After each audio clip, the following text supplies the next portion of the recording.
How do we feel about Swiss cheese versus like mozzarella cheese? Big Swiss Ooh, guy. I made mushroom Swiss yeah, burgers tonight. yeah. Ooh. But I mean, Opposite. seriously, I would go with Gouda. Okay, well, I'm a big mozzarella gal. I'm a mozzarella Um, guy. because like think it's good on pizza. It's good as just like a stick. It's good fried. It's Yeah, a good mozzarella point. He's Oh, not definitely wrong. It's vegetable. versatile. And is it also in Mexican cheese too? The Mexican mix? I'm not sure. That is a Like good the question. white melted queso Like the- cheese? No. Are I'm you talking about talking the about mixed breaded Like the cheese. like if you got Oh, a bag like you of get at the store. like taco blend or something. Surely. Well, That's got to be in Texas, we call it the Mexican blend. It says it like Mexican blend on the bag. Yeah, But also we have Italian blend too. Yeah, they've got it at Kroger. I know exactly what you're talking about. I'm pretty sure it is. So yeah, I had to say mozzarella because it's more versatile. And that's the last thing we're gonna agree on today, Frankie.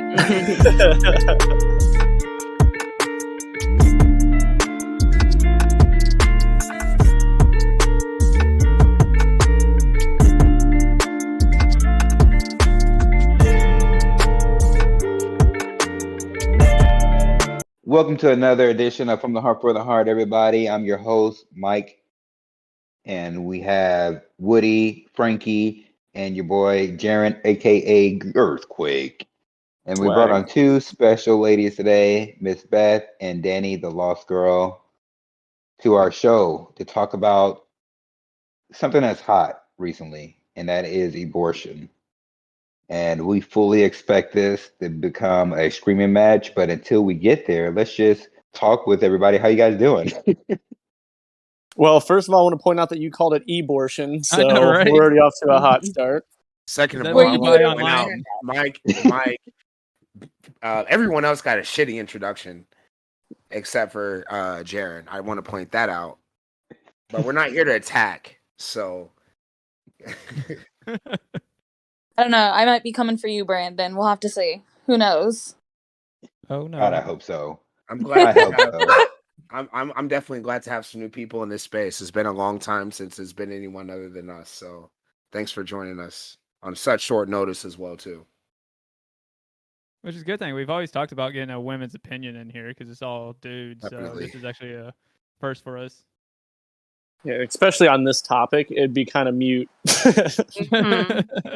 Facts. You know, like back in the day when they decided, I'm not going to go there yet. Nope. Save it. Just save it. Pat ourselves on the back for being able to ship this quickly and to be able to invite you. So you ladies do have to give us credit. We knew we would have been in the wrong. Yeah, I think that was a good choice, bringing two ladies on for this topic. Thank And you. It was I my get to choice. work with who is my favorite lady. So I'm mainly here for Beth, if I'm going to be honest. Oh my god, that's so funny. I'm mainly here for you, Dani. Oh my god. You know, this really Yeah, sounds the like the show. girls. This sounds like the girls who post pictures on Facebook and they're just like, "Hey, beautiful. Oh my God, babe, slay." Just tag each other in all the memes and everything. As it should be. Love it. Mhm. Welcome. Welcome. So for the first, let's say 10, 12 minutes, we're going to get everybody's opinion on the case, on the Supreme Court's ruling, and how they feel about abortion. I'm sorry, not abortion. Fuck it up Not again. I said abortion. Abortion? Abortion. It's a short day, right? Okay, It's a short okay. day. A Let me- singular abortion. Short Let day. me just say, everybody knows what I'm talking about. So This get off is the my ass. moderator. This is the moderator. Calm down. And we want to start ladies first. That way, Frankie can't go first, and you can't attack him yet. We'll get there. We will get there. It is one of my favorite times to attack. I don't have many problems with Jaren, but Frankie and Woody, I love to attack them. I really do. So, whichever lady, Beth, if you want to go first, a quick 2 minute to 3 minute of how you feel about today's subject. Well, yes. Hi, I'm Beth. Unfortunately, I live in the state of South Carolina, which is one of the ones that is effectively making abortion illegal after 6 weeks, according to our stupid governor. So it's pretty obvious where I stand on the case. I am very pro-choice.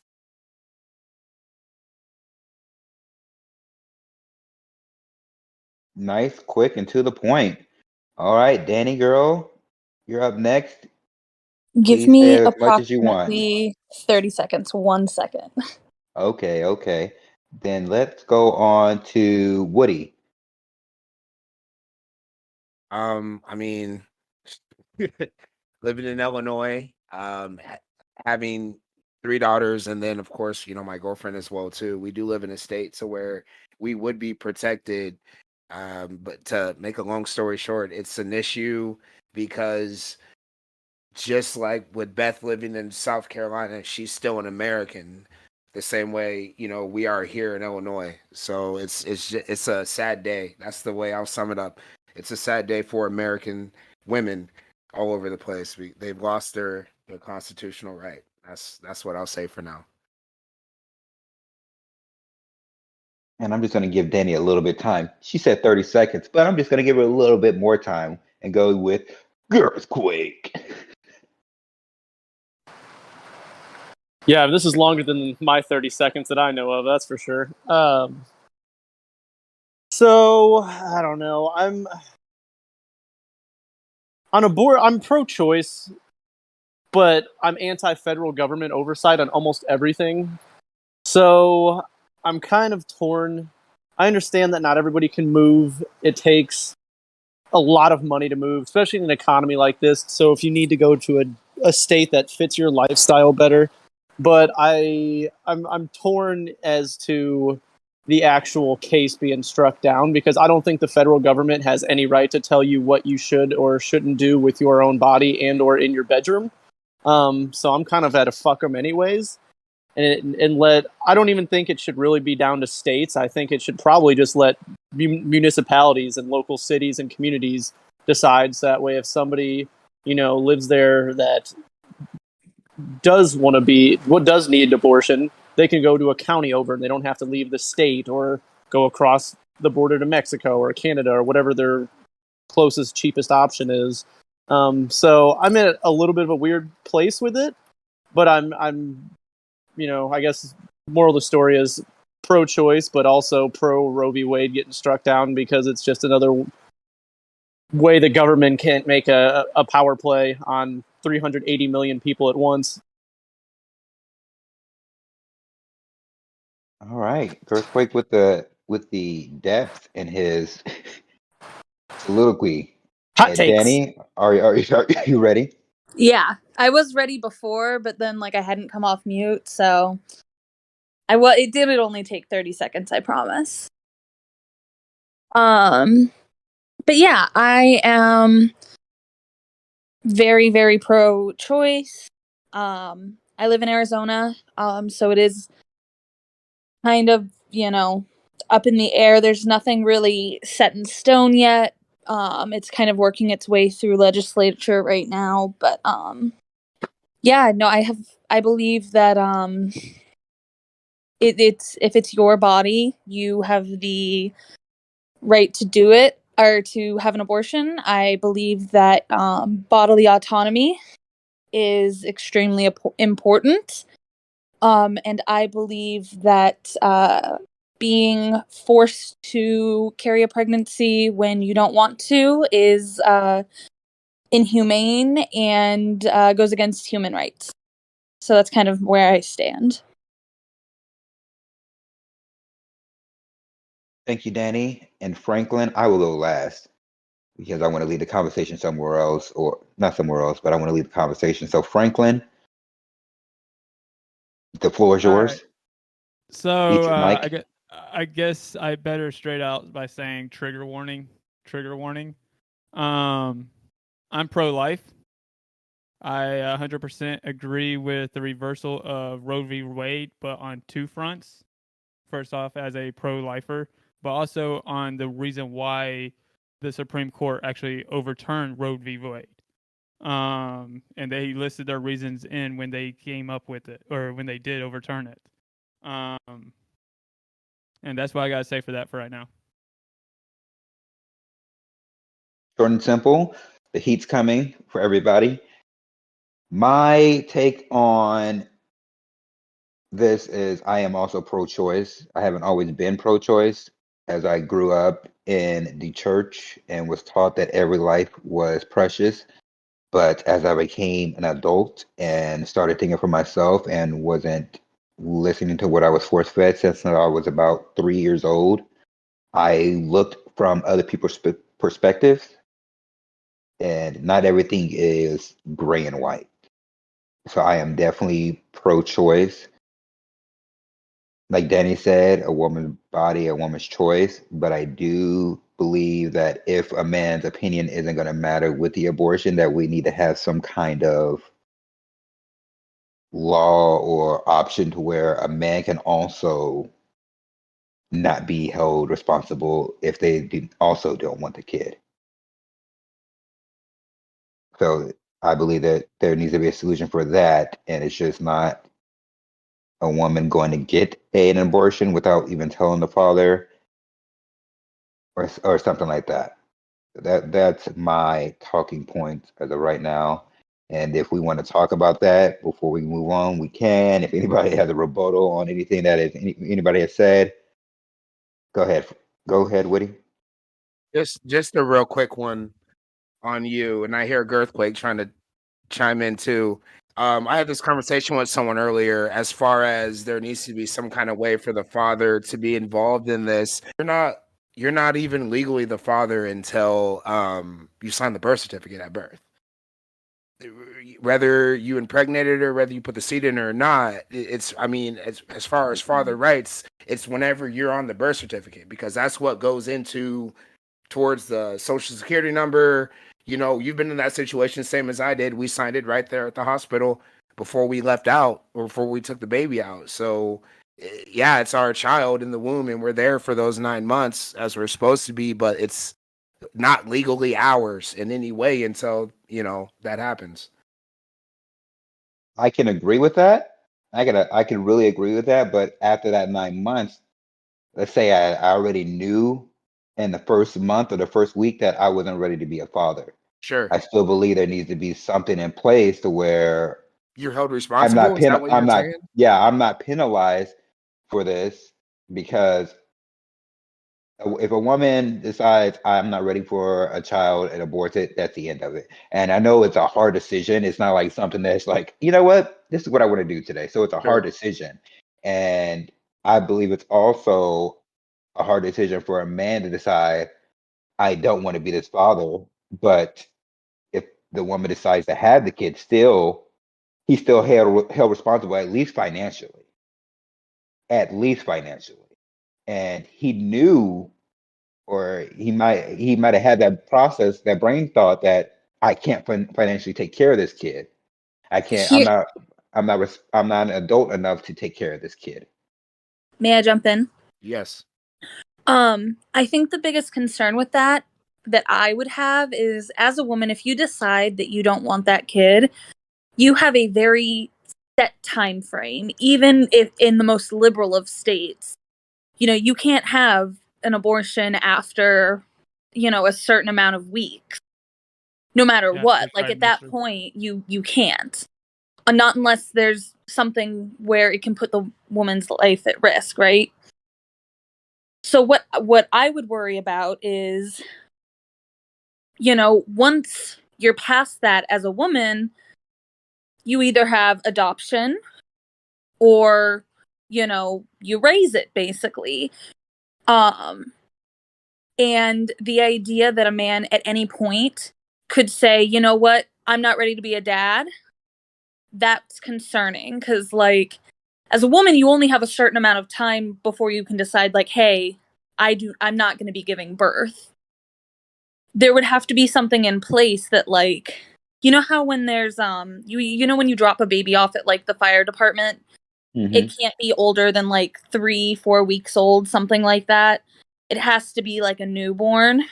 There's an age limit. Yeah. In Texas, there's not an age limit unless it's 5 years old. Then I know in Wow. Arizona, it's I it's think that's got to be a a sublime newborn. state. Yeah. Yeah. So at least here, but the concern would be, it would be a 10-year-old. That's my only when I hear that, like, yes, I think men need to be more involved in the decision-making process. Can you elaborate on your concern with the father deciding he doesn't want to be a father? Are you talking about he also needs a time period on when he can make this choice, or Yeah, what? like legally. Like legally, you have up until, let's say, a year after the child is born to be able to, what's the word? Renounce your rights, I guess, as the father. So, you can give up your parental rights. You have a year to do that, without having to be like financially liable for the child. Okay, But we seen after eye to that eye. point, because there comes a point where, like, we also need to be holding, regardless of the gender, we need to be holding parents accountable financially as well. Yes. I say You 6 know, months. I say make six. a man up. Yeah. Yeah, I mean, I Gotta was. make a decision. I definitely wasn't gonna go a year, so I'm glad that you gave us that leeway. But I definitely agree. Like there definitely has to be a time limit. Frankie, I don't want to cut your neck, so I'll go ahead, Frankie. Well, I was actually just going fact check on Brandon real quick. It's not you're not legally the father when you sign the birth certificate. You are legally the father if you have matching DNA. All right, and yes, legal father. You could also be the father that signed the DNA. Like, for example, take me personally. My last name's Gann. I found out last year that I'm not really a Gann. I'm a Lancaster, but my legal father's name Lannister. is Lancaster. Very English. But my legal father is Walter Franklin Gann III, because he signed my birth certificate. But if nobody signed the birth certificate, it would have gone to DNA at that point. And yes, I did a 23andMe test, and that's how I found this out. All I was saying was, as far as DNA test involves invasion into the female and into the body. I was saying strictly is for most of the time is where I was They going with don't it. You are DNA correct. test the female. They You DNA know, not test I the correct, father. but you need, huh? I said they What are you don't DNA comparing it test. with, though?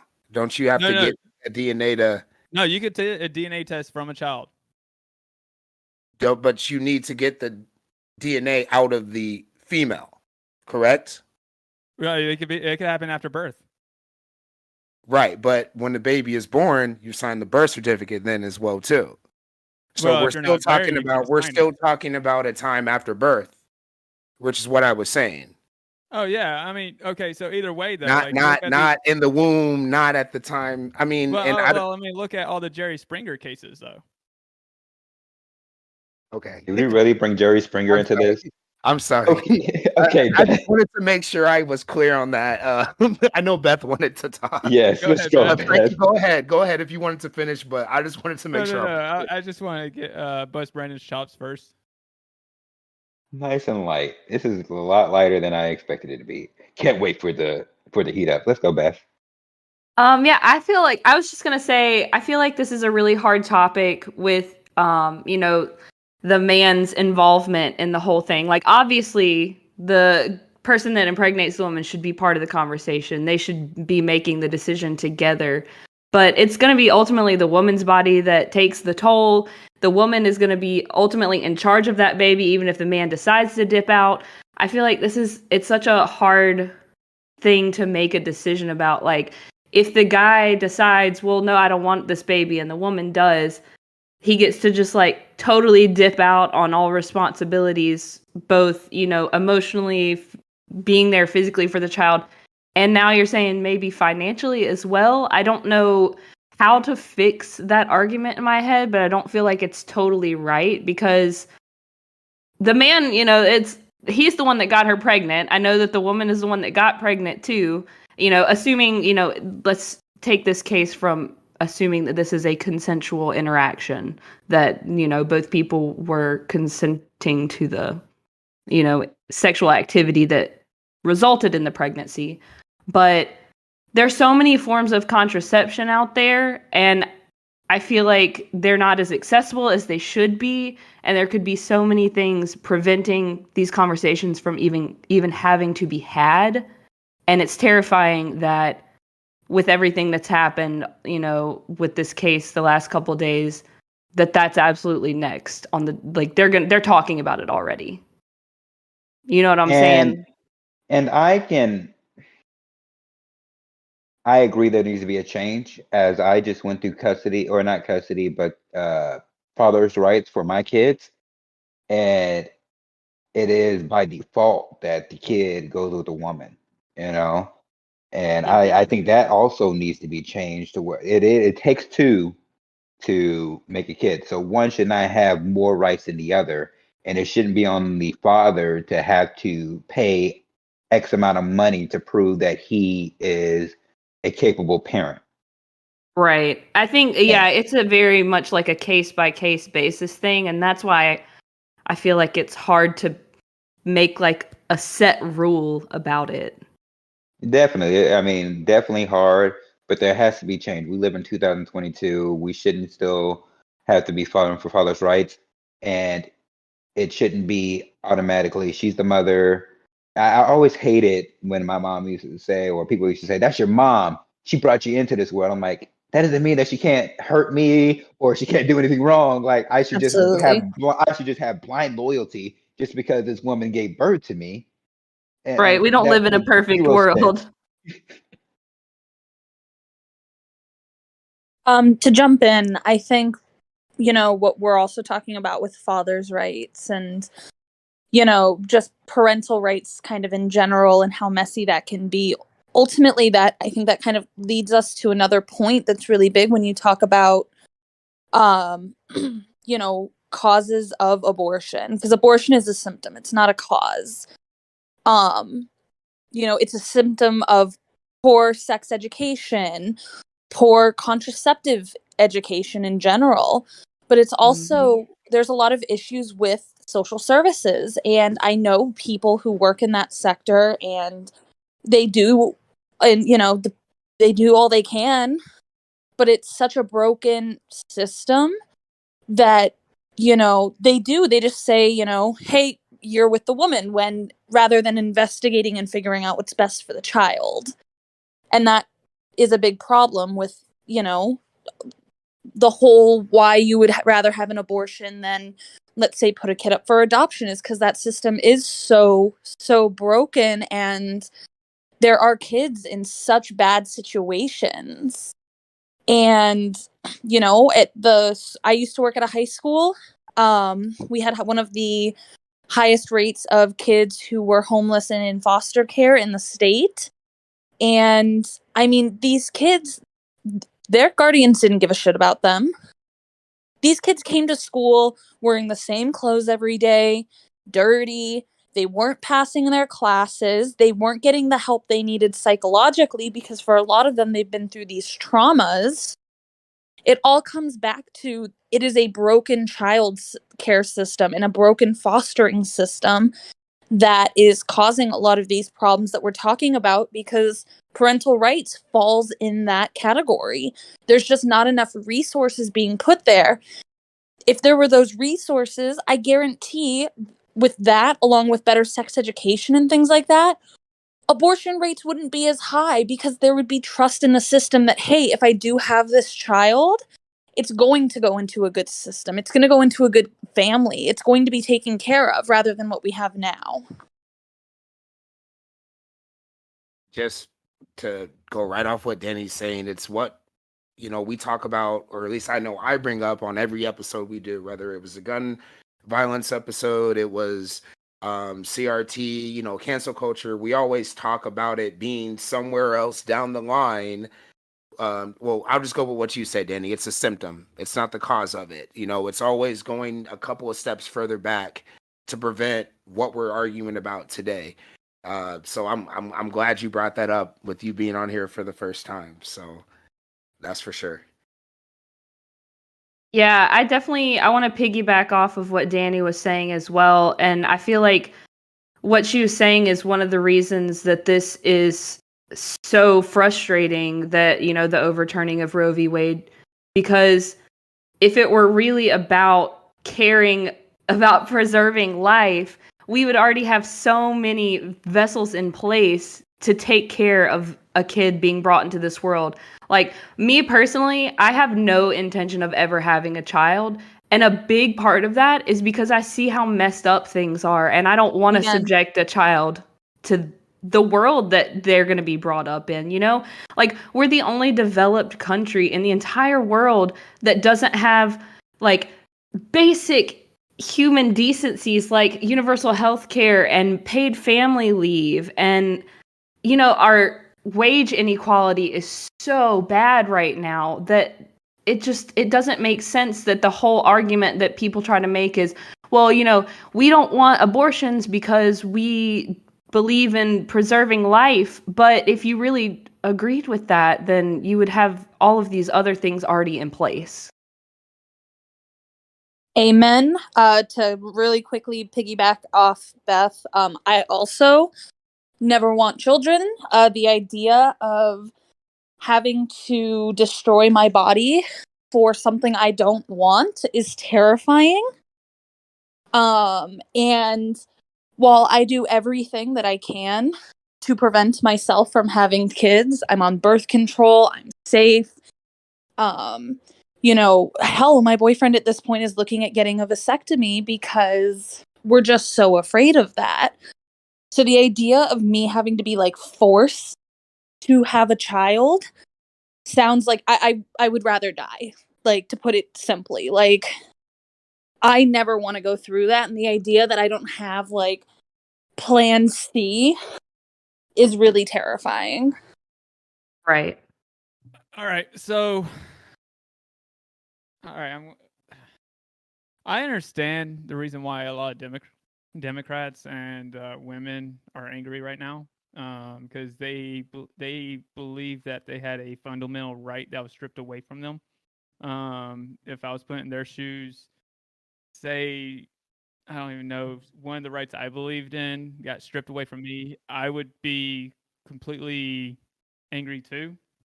But the thing is, I think they're wrong at the wrong people. If you remember, this got leaked out maybe a month ago, and nobody in Congress, nobody in state legislators tried to do anything to try to protect abortions. If you look at what was passed down after they stripped down Roe versus Wade, the reason why they did it was because inherently they created a law. The Supreme Court's job is not to create a law, but to rule on the current laws that are in existence, if that makes sense. All right? Which in turns, yeah, you can say it's a state right because there's nothing on the CFR or the federal code or the in the Constitution about anything about abortions. So therefore, it does fall under the state's rights until something does happen in actual court, or into Congress. So to me, I agree with it on that fundamental right there, because it is the Supreme Court back when they passed this judgment that they were overstepping their constitutional boundaries. And with that, you're tearing away at checks and balances. You know, it's the whole idea, like when people protesting that Donald Trump was overreaching his power. This is the same thing that the Supreme Court was overreaching their power, if that makes sense. Donald Trump was overreaching his power when It actually passed down this judgment, because there was nothing on federal code, no federal constitution or anything about abortions. And that's actually what they said in the actual Constitution. They said it's up to the state legislation. This is the reason why, to me, voting in local elections are just important as voting in the federal elections. Well, that's definitely something I'll agree with you on. It starts at the local level, but just to kind of touch on what you were saying, I agree in a sense that like people aren't necessarily mad at the right people, but trust me, I'm mad at the whole damn system. So feel me when I say that.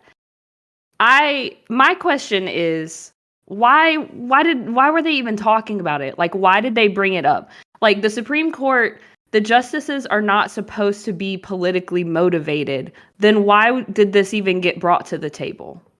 And I agree with you, like, Frankie, I'm mad as hell at all of the government officials that could have been doing stuff about it since the leak and didn't do anything, you know? It's a thoughts and prayers situation. Like, you guys get mad about this, they like put the burden on the people instead of on themselves. Like, if they wanted to codify Roe v. Wade into law, they could have already done it by now. Like, but they're not doing it because I'm very yes, exactly. Like, I'm very disenchanted with the government. I have been for a long time, but this is really just like the straw that broke the camel's back.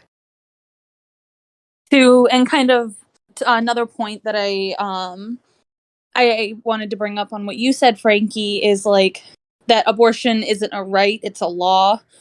Roe v. Wade, you know, that didn't establish a right, that was establishing a law, and that the Supreme Court, you know, isn't supposed to do that. I get what you're saying. However, I believe I have the right to privacy, and I have the right to do with my body as I please.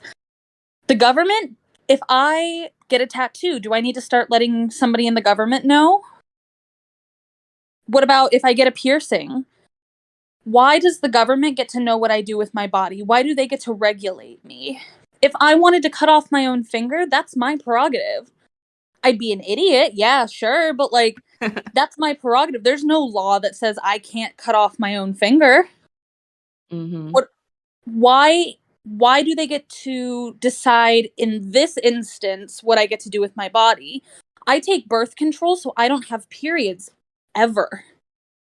I am constantly on hormones, so I never have a period because my periods are so severe that it can put me out of work. It can send me to the hospital. They've been that severe before. The government doesn't care that I'm doing that. Well, as of now. You know, I make it so I don't have a period. That's altering my reproductive system in some way. I'm stopping the process of reproduction because I'm not allowing that egg to drop. Should the government tell me I can't do that? Where's the line? Frankie, we'll give you a chance to rebuttal, and then we're going to have Jaron come next. So to me, the actual thing is it's actually the old philosophical question of when life begins and when you're actually destroying new life compared to your own body. And that's what the thing is. Government doesn't care what you do with your body. For example, I've got tattoos. That's a lie. The government does care about my body. Look what they just ruled. Don't say that they don't care about what I do to my body, because they clearly do. If I abort a fetus, they care. So that's not true. They do. All right. To be fair, they just ruled that the federal government can't tell you what to do with your body. It is going to the states. Now, the state, technically a government body, yes, but maybe it gives you a little more control in your locality. But the real conversation that nobody wants to have, you know why they never touched Roe v. Wade until now? This is just the final proof that both political parties are different shades of shit. They're both after control, and nobody wants to hear it, but they now went after Roe v. Wade because of vaccine mandates. Up until then, there was absolutely no precedent of any kind of letting government, companies, insurance, anybody into your private medical history. But we let ourselves get whipped into a frenzy and agree to things that we do not look down the line and see how it could be used against us, because it never hurts when you agree with it. But if you think the other side is not going to find because this was a state of emergency, you know, it was different. Well, now their state of emergency is they're saving babies. Each side is going to find a way to forever weaponize the powers that we continue to give them that they do not deserve. And as soon as we give it to them, they never look back. So as soon as we told them, oh, look how many people agree with the fact that under the right circumstances, the government can get involved with your body. And now this is just step one of probably other things that they're going to try to go after. Now, like I said, in this case, I think it's maybe a blessing in disguise. I think our country is at this moment so fractured. I don't think we ever get back together. I think there's going to be a slow, peaceful divorce and we balkanize. And this is kind of step one. You're going to see certain states banding together. And I mean, you've already seen it with Colorado. So you've got Oklahoma, who are immediately effective, I think yesterday, has banned all abortions across the board. Then you got Colorado, who went the opposite direction and said full abortions up to 9 months. You're going to have these states now starting to localize, and I'm hoping, as painful as it's going to be off the bat, especially for a lot of people, in this case women, I'm really hoping it goes all the way down to the local level and people do start realizing, oh, okay, so the person in my district that is going to represent me in Congress does matter. So I need to get involved in that and start paying attention to what they care about, what they say. Do they follow through with what they say? If not, how long have they been there? Let's replace them. Let's primary our own person because they suck, and start getting people in that actually represent me. And, you might see states breaking apart and joining other states because, top half of Illinois is super blue, bottom half is super red. But Roe v. Wade not letting the federal government dictate medical advice to 380 million people, I know on surface looks bad, but I think in the long run, it's not going to be, I think it's going to be better than going back and forth because they don't want to fix any of these problems. Obama had the full Senate and House and didn't codify this shit. He passed McConnell's tax cuts. He restated the Patriot Act. He passed the National Defense Authorization Act. A lot of people got rich off that, but who really gets rich off abortions? Planned Parenthood, it's not as lucrative. They need that as political capital to use as a tool to keep hitting re-election. Same thing with immigration. If they were going to benefit off of it, they would fix it, but they're not. So now they got it down to the states so that it's going to be an absolute dogfight in every election after that, but every single person has that in their repertoire to run on. And There's a lot that's been said, and I'll rest my case. There's a lot that can be said that I want to try and hit on. I do believe that. Let me gather my thoughts.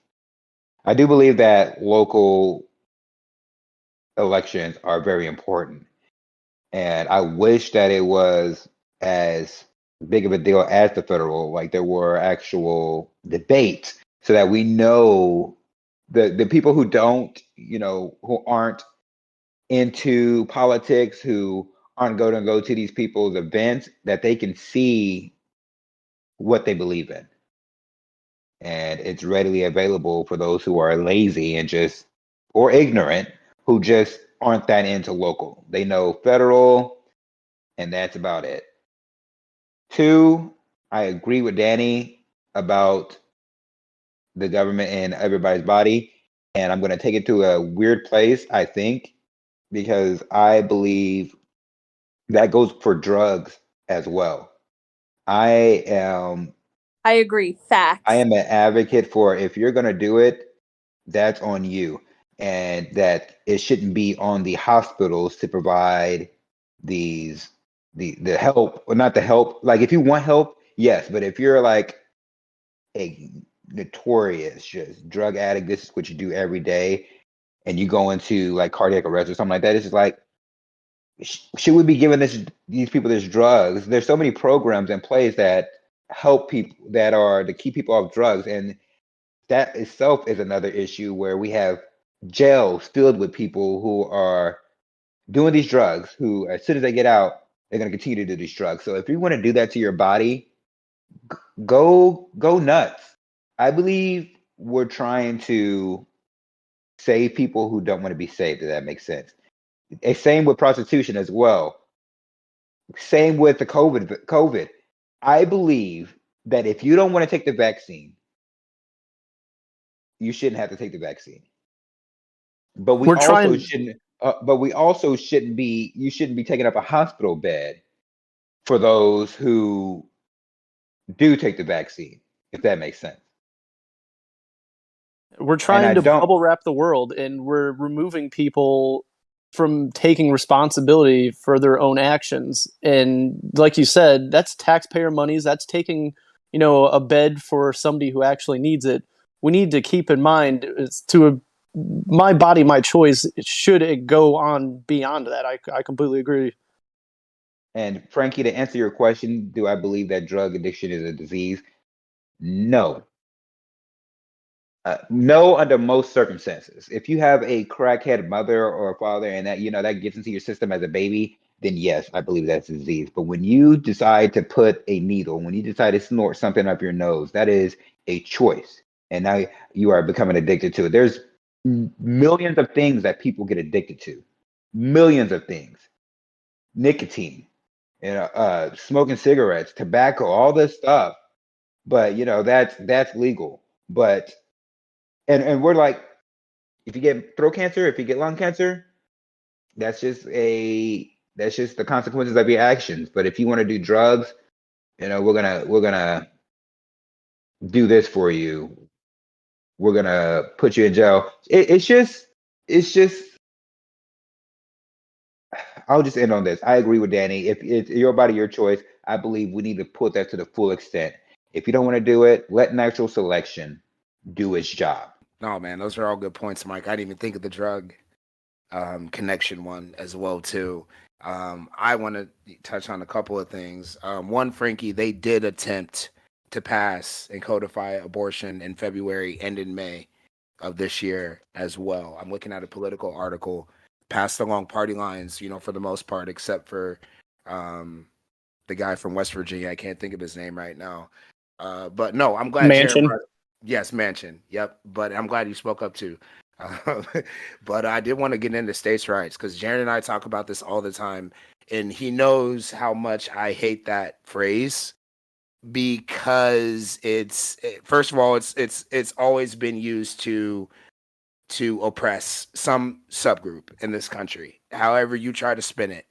I don't want to get too deep into that because it's not that episode. But what we're seeing here is that, again, someone in Illinois and someone in Indiana, both Americans, how do they not have the same rights? Personal rights. Something that if this lady from Indiana drives across the line and goes to Illinois and gets an abortion, that what she did is not going to affect her community negatively. It's not going to affect her job. It's not going to affect if she has other kids, her kids' school, or anything like that. It's strictly her personal decision. Yeah, it may affect the father or anything like that, but that we already had that conversation. It's a personal right that's no longer protected. Whereas you use guns in that situation. If somebody goes and crosses the line and grabs a gun, you literally are putting the entire community at risk. One way or the other, just because of what that situation is. But tying it back to with that, it being a personal right or something, that's what's lost. But that's always what's tied into states' rights. It's a state's right to be able to oppress somebody to the point to where we're almost like Europe. And that me, and I was just going to say, and I'll let you finish, is that to me is the scariest part because there's nothing that's flipped from it being different than it was before. We have a bill sitting on Biden's desk now full of money for children at all stages of development, early child care, primary school, secondary school, community college paid for, just sitting on his desk because we don't want to spend the money on that. Texas, removing funding. I'm not picking on you, Frankie. Removing funding for mental health, which is what we talk about every time somebody shoots up a school. So it's never anything about oppression because nothing has changed from, and I know you always get on to me for it, Jaron, but for the conservative ideology in this country, nothing's changed other than saying states' rights, yelling it as a win for freedom. But all it does is make us more like Europe than the United States of America, one nation. So that's always my fear with states' rights, a victory for states' rights. That's why I'm moving out of Arizona. I can have better rights in Washington where we want to move. That shouldn't be the case. Right. I shouldn't have to move my entire life away from my friends, away from my family, have to change jobs, move to, You're on top of all the moving costs. in the same And this is country. agreement, In the same like, country. yep, exactly. Yeah. The same freaking country. Why do I have to leave so I can have the same rights I've had since I was born? If I want to keep that same ability that I've always had, full disclosure, I've never had an abortion, but I support those who do. And if I ever had to have one, God forbid, because I don't want to go through it, it hurts. I know people who have, either it through medically, it makes you really sick. Like, it's not a fun process. Nobody wants to go through with an abortion, or wants to go through it. Excuse me, not what I'm sorry. Oh, sorry. I'm sorry if I am stumbling over my words a lot. There's just a lot of emotion, and it's really hard to kind of like, it's frustrating. I have always had that option if I needed it. Thank goodness I've never needed it, but it's always been there. And the fact that I'm going to have to move my entire life now so that I can maintain my rights sucks. It sucks. And it brings us back to a place in America that's very scary. Yeah, definitely. I totally agree with what you guys have been saying. And I think, like, the main point here is that you can say, like, as a person can say, I don't want to have an abortion, and that shouldn't have an effect on anyone else's decision to have or not have one. Like, at the end of the day, that doesn't affect anybody else that isn't directly involved. Like, I'm sure, like, there are people out there that everyone in this chat right now, that have had an abortion, and they may or may not even know about it. But the whole point is that it has no effect on any of our lives. It just has an effect on the people that were directly involved in that decision. And that's also, I agree, like, with what Brandon and Dani were saying with the states' rights thing. Is I don't think that should apply to basic human rights. That is stuff that should be protected no matter where you are. Like, if you want to have some stupid, like, rinky-dink law from state to state about whatever, those irrelevant ones about not having an ice cream cone in your back pocket, like, who cares? That stuff doesn't affect people. But basic human rights do. And the even bigger problem is that there are states out there that want to make it illegal to travel state lines and get an abortion. So that when you get back home, even if you have the means and the funds to go across state lines and get one, when you come home, if they find out, you're going to get prosecuted for it. That is so unconstitutional, it'll never pass. You as an American citizen have the right to traverse U.S. roadways without molestation, which is old language, but it means uninhibited. But once again, it is scary that that's even being brought up, because we open the door to the government being involved in our bodies. And I completely agree. I don't necessarily like the fact that the states' right thing might be, I don't actually know, it's just an opinion, but might be the better option. So I completely agree. My tax dollars are going to go anywhere. Universal healthcare is by far one of the things top of the list. But now, what scares me, once again, because the government can't keep its hands to itself. So what happens if conservatives take over and they say, okay, well, now that we're in here, now there's mandates that abortions are not part of that. And we start letting the government pick and choose what is actually a part of it, instead of letting us actually choose what kind of coverage we want and what can be provided. We need to stop looking to the government to make these solutions, because the government makes everything worse every time. And it may go back and forth. When, your preferred party is in power, you may not see how it's affecting the other side, and vice versa. But the more power we give them, they never give back, and they just keep getting more and more into our personal lives. I think more we don't have if all lives and kind of left us alone for the most part, outside of maintaining roadways, protecting the military government to do. We've allowed it to get too big, and now here we are. Country is having a meltdown over 50 years of precedent that's been over the country that we could have codified, but we didn't because they didn't care to. We need to stop looking to the government and start looking more into what we can personally do to influence how our government operates. Yeah, I don't disagree with that at all. There are things that the government needs to protect us in certain ways. You know, like, obviously, like, let's say murder is illegal everywhere, right? Like, that should be the types of things that the government is like, hey, we're keeping this everywhere and nobody can do anything about it. Like, no one would ever bring that up as like, oh, is this a law that we should maybe think about changing? I feel like basic human rights should be the same. I feel like marriage equality, abortion, all of the stuff that defines us as voting rights, education rights, life, liberty, and the pursuit of happiness. Those should be Right. the only things that they should be involved in maintaining. Here's the thing with that too. I'm glad you brought that up. That's in the Declaration of Independence, not in the Constitution, right? Right. You know, so and we even went through a period. We went through a different, you know, document as our document phase before we got to the Constitution.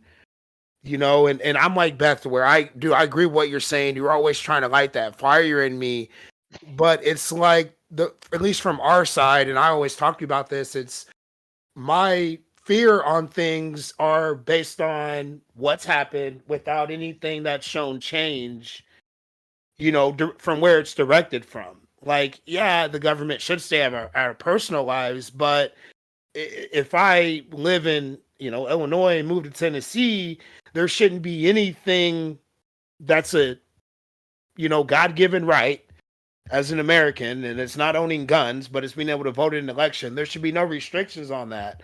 Or, you know, or even bringing it back to the abortion thing, you know, as well. There shouldn't be any kind of person from the government, any government source. You're saying we want to keep the federal government from telling us what to do. We're just leaving it to the states instead of the law of the land protecting us no matter where we go in this one country. That's the problem. Preach, Daddy, preach. You know, and it's, and again, it's just been because it's what we've seen in the past. All right, Danny, I'm going to give you a minute, and then I'm going to move the conversation.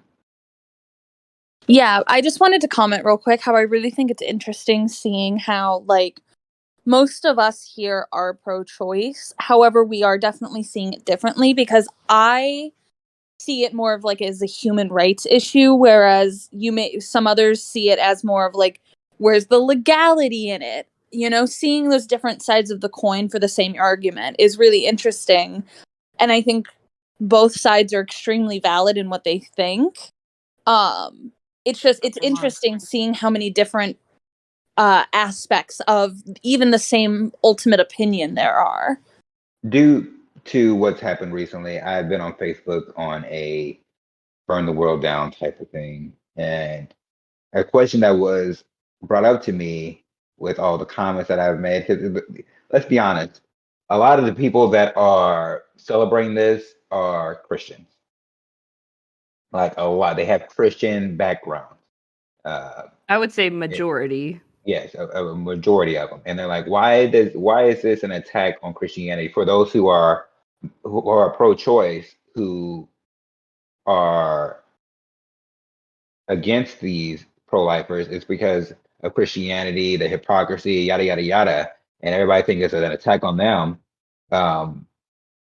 And even I think somebody said something, we're mad at the wrong people, but a lot of the politicians, the Supreme Court, a lot of them have Christian background.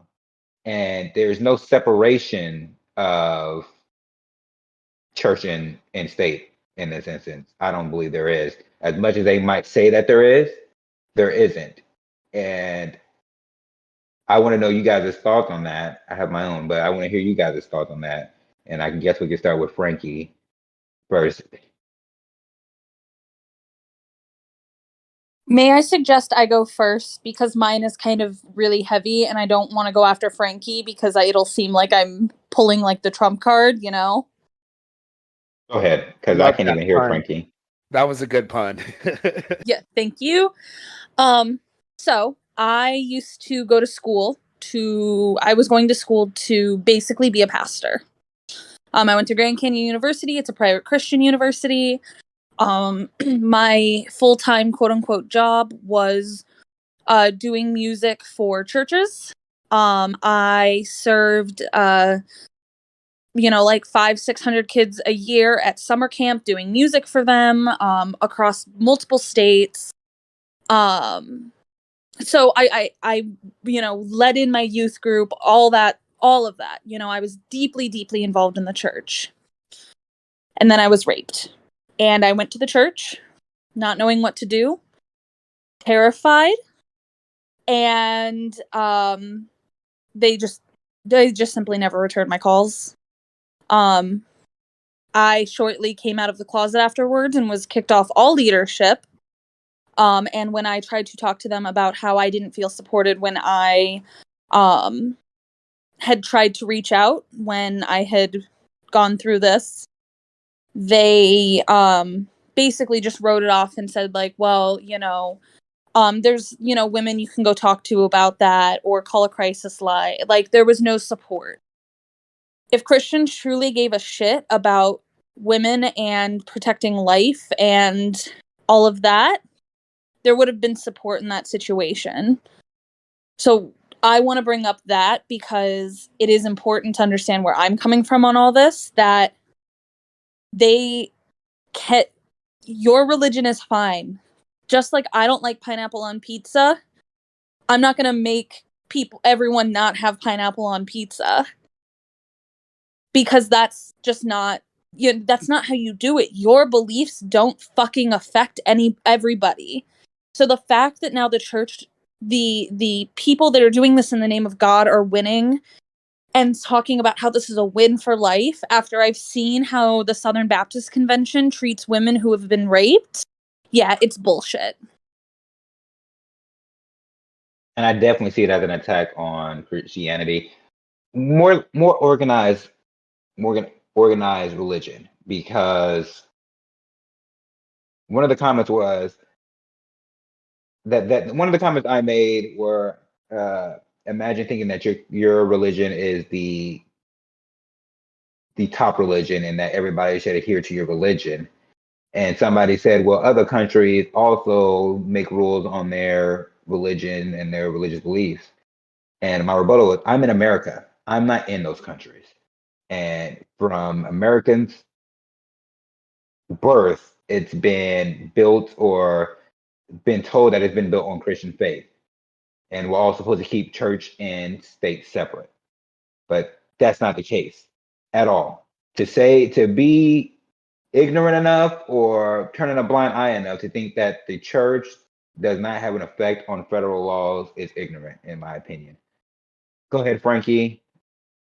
All right, so first off, Danny, I think you should listen to our religious episode, which really gets more into the topic of the religion, and I think it really helps a lot. Actually, anybody really. The second thing, as the pro-lifer, and I think I've said this to some of y'all before over the Discord, whenever it comes to abortion, I never bring religion into it. If you haven't listened to our religion episode, I tend to follow the Christian faith. I don't like calling myself a Christian because I'm not that type of Christian that just says I'm a Christian and look at me, I'm all holy and everything else. I believe that you should judge me to see if I'm a Christian or not. But And I agree with that, Frankie. Before you go on, I agree with that. But we have to talk about the entirety. This isn't something that people. No. I'm going there. Just You, let me you know, finish. we're viewing all I know. Christians like that. I know. We all have our stance with it. But let me go there.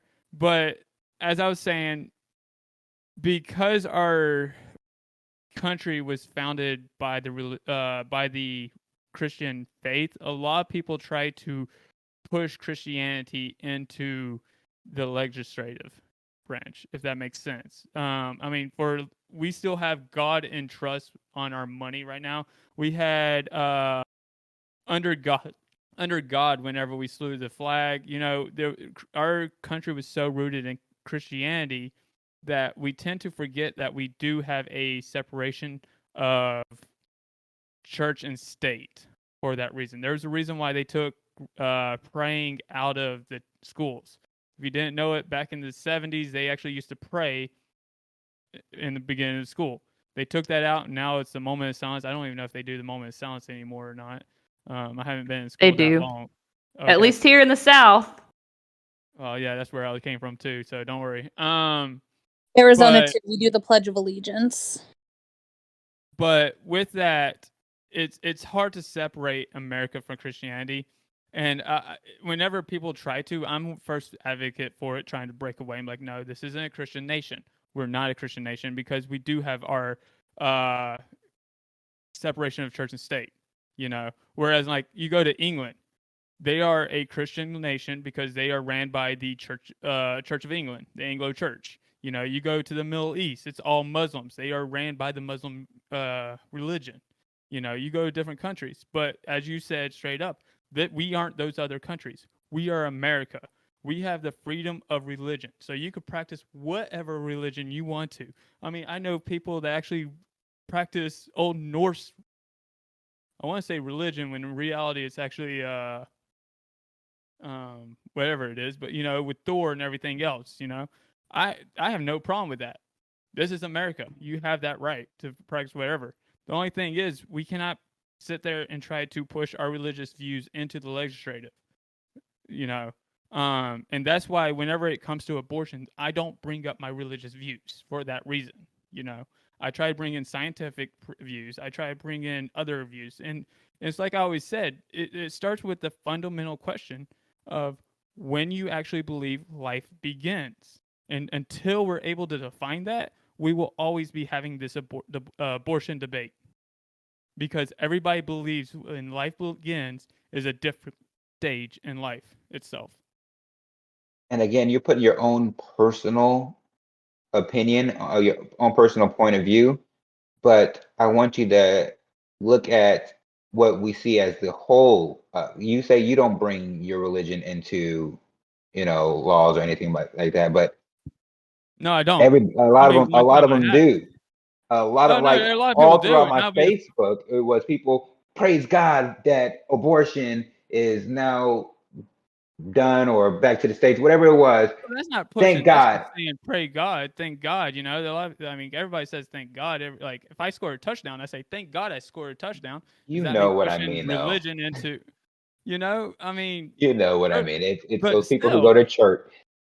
Oh yeah, well they say they do, but also there's like several. They use God when it fits their narrative. That's what happens. They use God when it fits their narrative. But if you bring something about adultery, fornicating, or anything like that, mute. They don't say anything about that. And it's not like the Bible said anything about abortion. But if you say something against something that the Bible actually does talk about abortion in the Old Testament.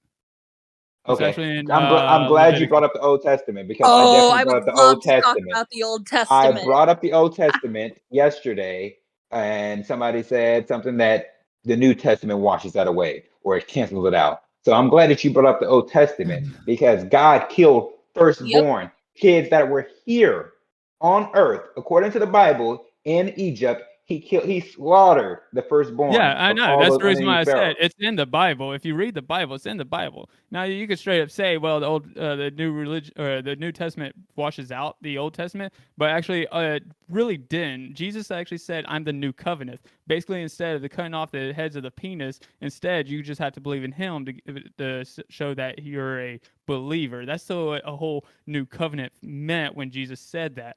The whole idea is that the old religion is now noid and void is total BS to begin with. Because believe it or not, Jesus never said I could now go worship idols. Yet that's still frowned upon because it's in the Old Testament. If you look at the Old Testament. Even from there, okay, so let's talk about the history behind the Bible, not what it says, the actual artifact itself. There are so many different translations of this You're one absolutely right. book, and it was written by a bunch of dudes who believed that their God was talking to them. That takes a suspension of disbelief. You have to have that faith in God to believe that. I don't. Not anymore. So it doesn't matter what happens in the Bible. I don't give a shit if your Bible says it. That's great for you, but I don't care. Ultimately, that's what it comes down to. We can talk about whether the Bible talks about it all day or not. I don't give a shit. The Bible has no effect on my life. So why should it even be talked about? What if it's in there or not? Because it shouldn't have an effect. In a country that's not founded on or is not rooted in religion anymore, because we have our separation of church and state, the Bible talk is actually muted. It doesn't matter anymore because we're not. Truthfully, I hate to say this because it sounds like we're a bad nation from my standpoint, because as a Christian, but we're not a Christian nation. If that makes sense, we're not. We are. We have no recognized national religion. Correct. You're absolutely. Just like we do not. It's like the same idea of like, well, everybody should speak English here. We don't have a national language either. I'm sorry, but that's just the way it is. I speak Spanish because I work with people that speak Spanish. My position has me out in the field with people that speak Spanish. So I speak Spanish so I could be able to communicate with them. It's just the same thing. And to back up Frankie just a little bit, and outside of the Bible talk, he's not wrong with we're going to keep having the conversation of when life begins, because like I said, a lot of people use the life, liberty, and pursuit of happiness thing. So up until the point it's a life, it is a mother's life choice, what's going to affect her. Once they legally dub another life is involved, then you ending it will be a point of contention of, are you now discriminating against another life? That'll always legally be part of the conversation, whether you're bringing religion into it or not. Just a little. Well, that's the reason why I said until we're able to define when life begins, we will always have this debate. And I agree, Dani. I'm not like, I care what the Bible says, but I bring it up as in a point to show the hypocrisy of it. How you can say one thing, God does this, and you just turn a blind eye or make some kind of excuse to it. But I'm not going to go there. Brandon, go ahead. Well, I'll say the way I've always, I won't say been taught, but the way I've kind of interpreted growing up is that there's religion and spirituality.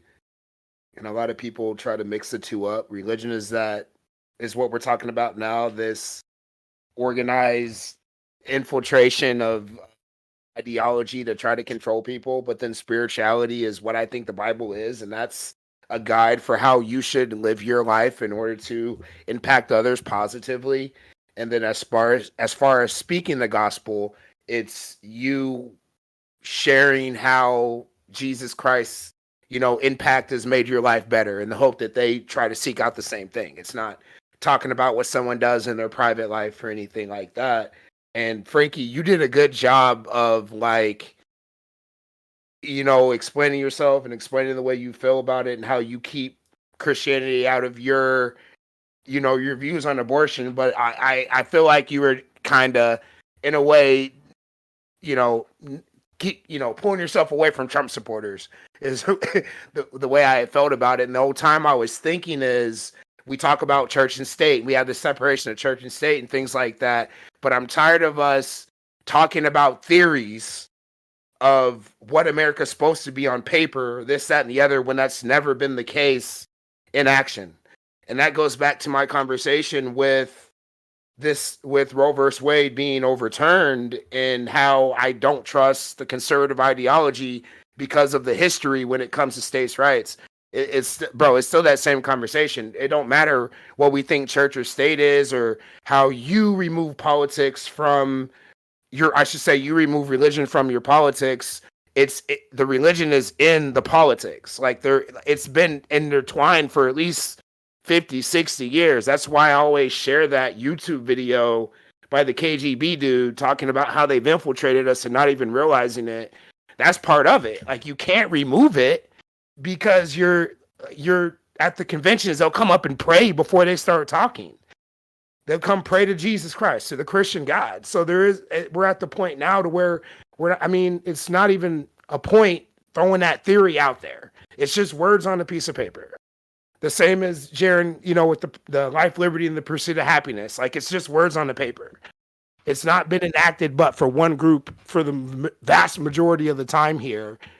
And so we need to stop fluffing up the idea of what America's supposed to be. There is no dream. There never has been.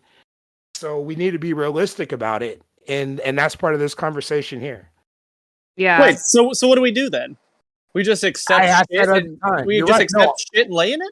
I ask that every time. I do. You're right. I don't good know. ideals. And I don't know. Trying to get the pitchforks to start anew.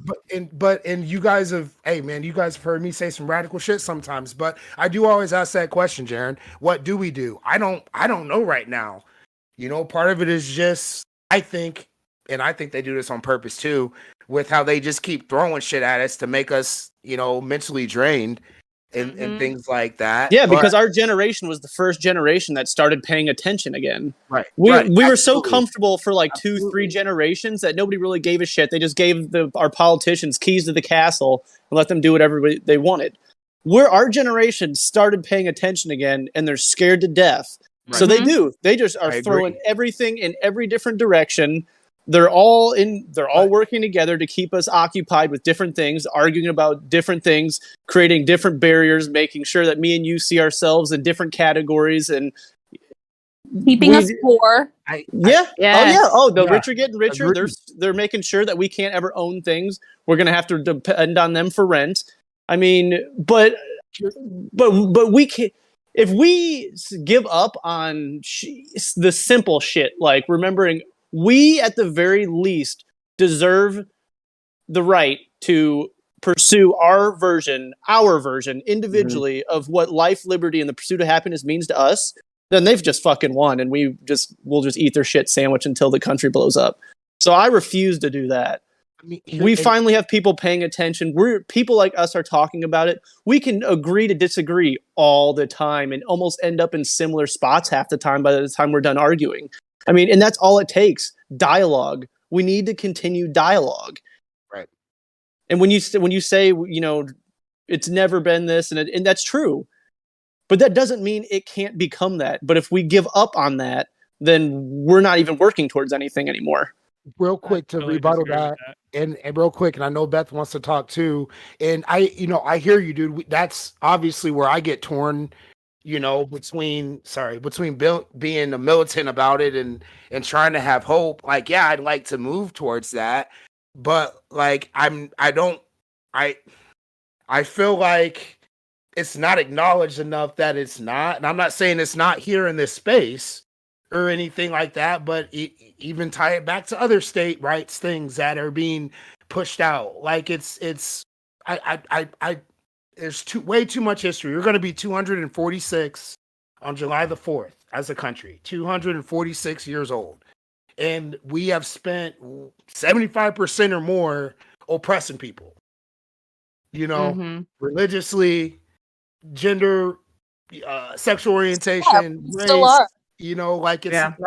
And if somebody comes and has 10 conversations with you and they lie 9 times in a row, I'm not gonna have too much hope about it, and I don't want someone coming and say, oh no, he's not gonna lie. He is a good guy. Everything is gonna be okay. That's bullshit, bro. All I know is this. That's why we need to affect the change and quit putting up for the same fucking people in the government who have been there for 60 years doing the same thing.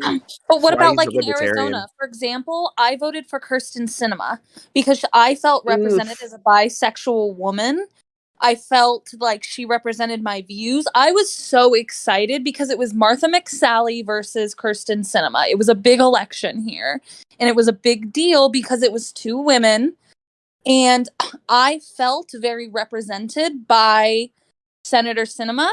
And look how that ended up. I've put in what they're telling me to do. They keep telling me to vote. I did that. My politician's a liar. She talked about in her campaigning federal minimum wage, wanting to work on that, and she gave us a fucking thumbs down. Are you kidding me? Yeah. Like, what are we supposed to do? Yes, that would be great if we could affect change in the system and take it into our hands. But the way the system is written right now, we cannot. And the way that they are doing it now, where it doesn't matter, there's no consequences if you lie. I could fucking run as a Republican in disguise, get in there, and then vote all Democrat, and there's nothing to do that stops me. Because that's what we should be doing. exactly. We need to be doing this because, like, there's no way. Like in Arizona, it's so split down the middle. Like, great, literally 50% of our. I'm sorry, Bean. I know I'm getting emotional. I'm so sorry, my little kitten.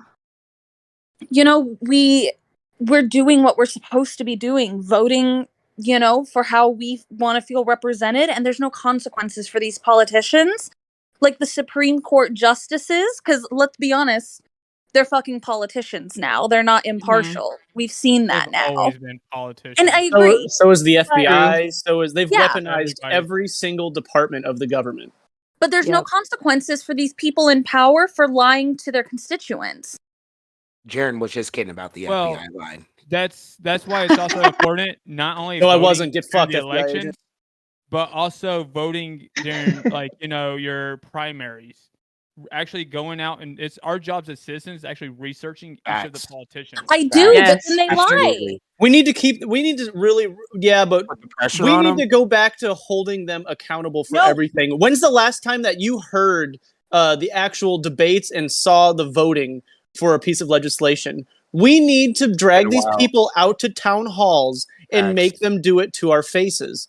We need to get completely involved again. Like I said, we gave them the keys to the castle, and we're paying more attention, and we're more influencing than we have been in a long time. But we need to just keep doing more, because you're not wrong. They just keep lying to us. They keep stealing from us.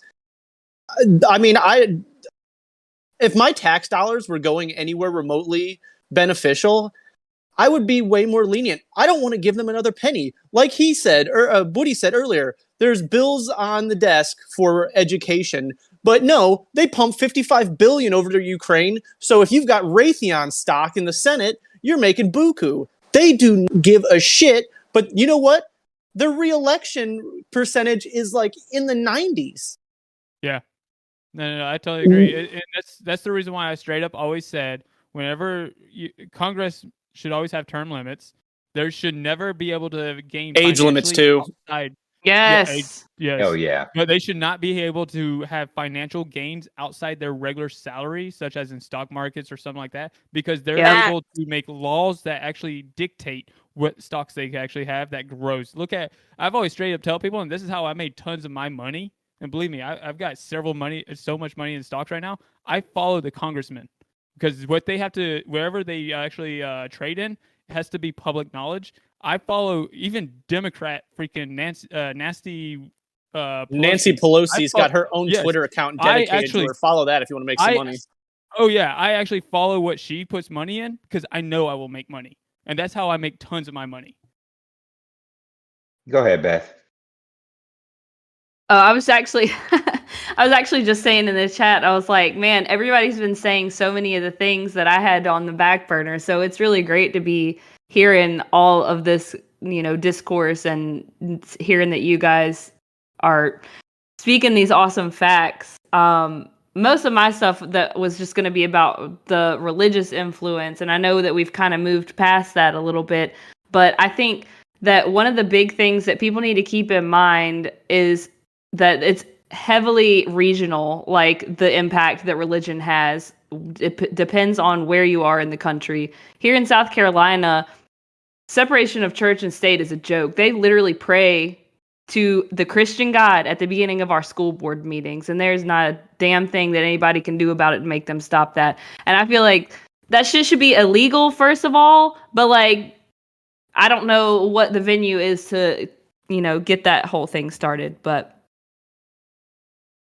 anyway, another thing I feel like that we really need to, it's been touched on a couple of times in this conversation, is that they want us to be fighting all the time when the big issue here is class.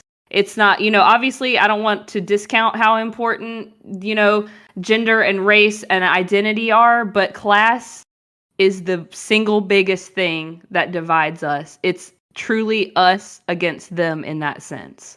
What are you listening? Huh? Sound familiar? No, right? I was literally just gonna tag you in the chat saying, bro, this is what you say all the time.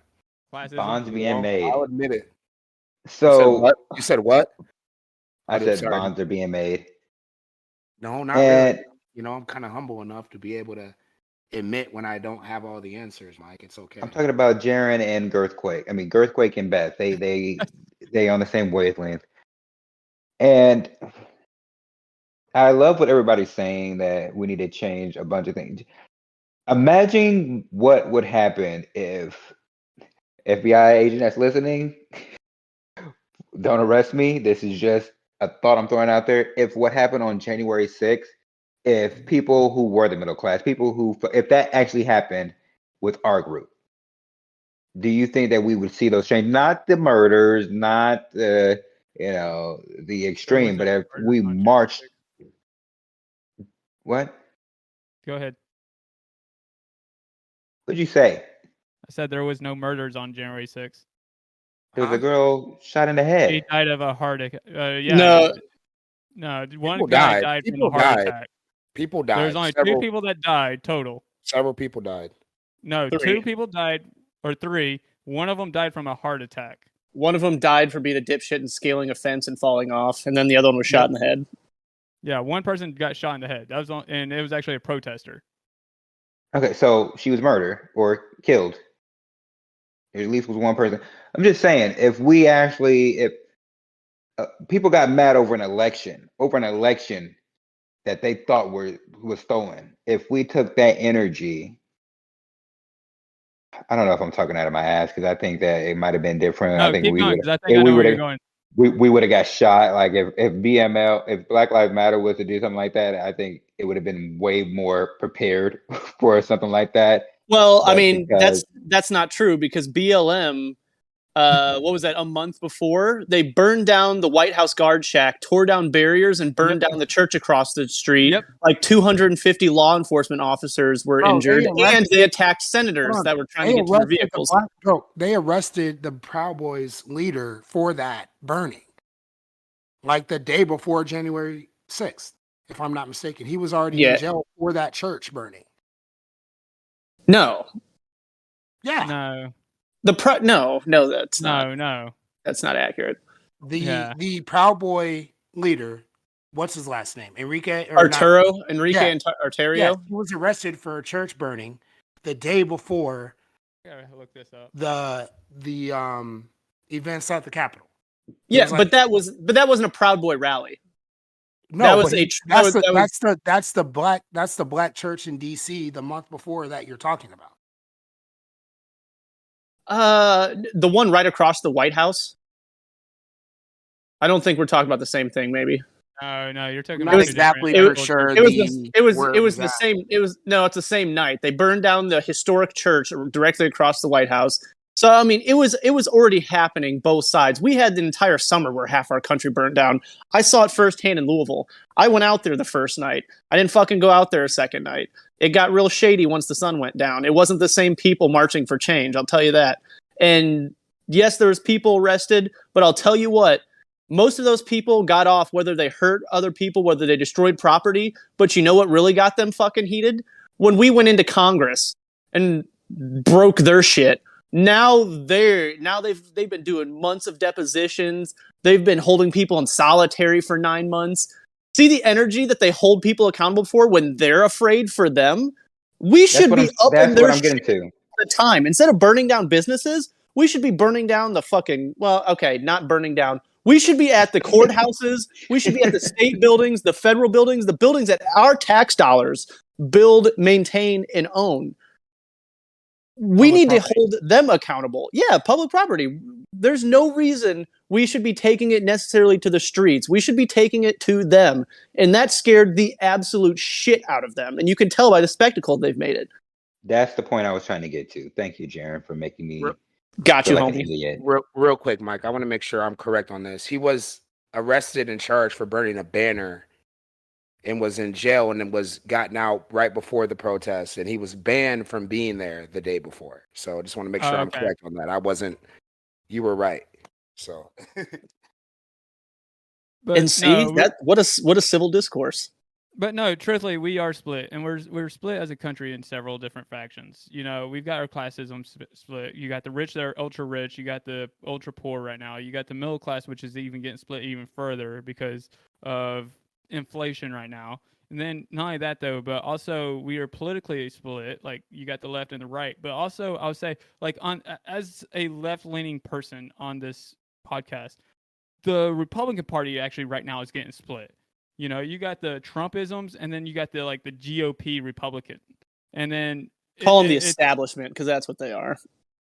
Okay, the establishment, but I mean, I and truthfully, like I've said before, I was pro-Trump. All right, I was pro-Trump. I voted for him both times. Now, do I regret my decisions? No, because truthfully, I think I didn't. I thought that Trump would have been better President Biden. So truthfully, right now he's proven me correct. And then truthfully, I don't like Hillary Clinton at all. So yeah, I'm going to vote for whoever's against Hillary Clinton to begin with, because what she did with the soldiers in Benghazi, you know, that whole ordeal just rubs me the wrong way. And sexual assault doesn't? Okay, so like every single politician has sexual assaults. Which one am I choosing? No. Bill Clinton and the Clintons all run Epstein Island. That's not a good one. Not only that though, but look at all the shady shit that Hillary Clinton's been in. Not all politicians. Okay, yeah. All right, you're right, and it's got to be the lesser of two evils. Not only that, but there was also several Senate commissions that, cleared Hillary of wrongdoing with Benghazi. Republican-led commission. Because they couldn't find the emails. She was in charge. That's how the justice system works. You don't find the evidence, you don't get charged. I mean, like, I'm not. Okay, as a service member, it still rubs me the wrong way, though. I get That's that. The whole well, as a woman, sexual assault rubs me the wrong way. Which I get. Don't get me wrong. I'm not like trying to dish you for liking Hillary Clinton. No, but what I'm saying is like the fact we need to. It's more than just like. I don't give a shit who we voted for at this point. What's done is done. Like, it doesn't, this is all chatter that doesn't matter to the real fucking issue. I don't give a shit who anyone voted for at this point. Everyone sucks. Biden sucks. Trump sucks. Obama sucks. What I was going on. Like, everybody sucks. What I was going on is the fact that we are so divided as a country, which is part of the reason why we're all doing this podcast to begin with, to show that, hey, even as politically divided and all, like, we're still able to come together, have these conversations. We need to try somehow to reunite as a country for the betterment of this country, if that makes sense. Well, the last thing that did that successfully was 9/11. So what? Yeah, no, it didn't. It gave us a new scapegoat. Hey, It fabricated the idea, and I'm not saying you're wrong on this. It's funny because this is the episode we were going to do. It fabricated the patriotism, and I'm using air quotes on it. Like, when have we ever been united? We formed as a country from the Articles of Confederation to the Constitution. It was they almost didn't get it done because they were divided over slavery and things like that. Like, as soon as they freed the slaves, I learned that from women, and then it moved. And you're right, Frankie. We do need to come together, but like when we're saying it and using past tense, and this has been my whole conversation from the start. We're not pulling from this even more recent history that people that were alive then are alive today, like, in using that to shape the future. Like, there's a difference with dwelling on history and having an understanding of it to move forward. Dwelling on history is where you have you run a political campaign on making America great again. That's dwelling on history. And 9/11 did bring us together, but what did we do? We overreacted immediately and gave the government powers. All of a sudden, we have the Patriot Act. We have Guantanamo Bay. We have DHS. We have ICE. They created so many fucking agencies but it was that against spend their North time Carolina. paying attention to us out of the fear that they perpetuated from it. We band together, we're like, whatever you need. Yes, sir. We need to stop overreacting, too, is another thing. It's really hard not to act on emotion. But once again, every time we do kind of start banding together and they see that camaraderie, they just exploit it. And we need to stop looking to the government once again to fix that shit. Well, to me, it hits more home, and the reason why I want us to come together more is because I'm right now in a state that's debating whether it should be able to succeed or not. And to me, it hits more home because as a American veteran, I have so much pride as being American that I love America. All right, I know America's not perfect. I know America has to be fixed. It's got small little problems here and there that we do need to fix, and putting a Band-Aid on it. They're not Small. Putting a little Band-Aid on something that needs a actual tourniquet isn't really solving a problem. That's just fixing the symptoms. All right. So to me, it hits home more because if Texas decides to secede, I have no clue what am I going to choose. It's like Dani said, it's cost a lot of money to me to uproot my family and move somewhere else. Where am I going to be a Texan or am I going to be American now? It's going to be hard to do. It's a tough decision I have to make if it actually comes true.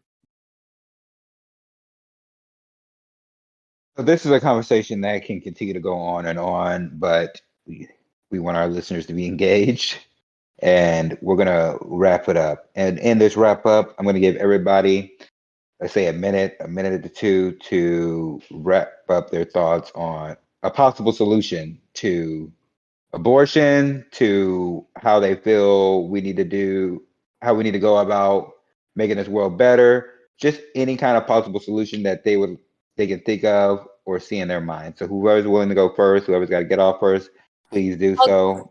I'll go first. I apologize if you hear barking, but ultimately what I think needs to happen is we just, at this point, we just need a fucking purge of government. We need to figure out, we need to set term limits. We need to get these people, we need to get fresh blood in there and people that actually represent our changing country, because one of the beautiful things about America is that we are the great mixing pot. We have so many different cultures, religions, people, backgrounds, histories, legacies, stories that deserve to be respected and to be represented. And right now, unless you are a cis, straight, white man, that's just not, or white woman, cis, straight, white woman even, you're not being represented. And there needs to be a change at a legislative level, and we need to change the way politics work in this country, because like I said, this is at the beginning. This is a symptom, not a cause.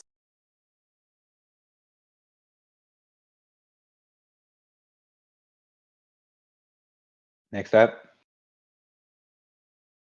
I'm gonna All right, edit that next step out. All right, I'll go. So as a pro-lifer, I have to say that we will always continually have this abortion debate until we all agree on the fundamental question of when life begins. Does it begin outside the womb? Does it begin in the womb? And if it begins in the womb, what time frame does actual life begin? Until we have that answer and we could all universally agree on that answer, we will always be having this debate of abortions, and that's the way it is. I'll go next. Like Dani was saying, term limits, definitely. Age limits, as we discussed earlier. And, codify Roe v. Wade and other SCOTUS opinions that protect basic human rights. Obviously, we need to get out and vote in every single election, not just the big ones. And there definitely needs to be more community organization. There needs to be more stuff from the ground up, because I know there's been a lot of discourse out there saying, similar things to what I'm saying right now, but no one's going to save us. We got to save ourselves.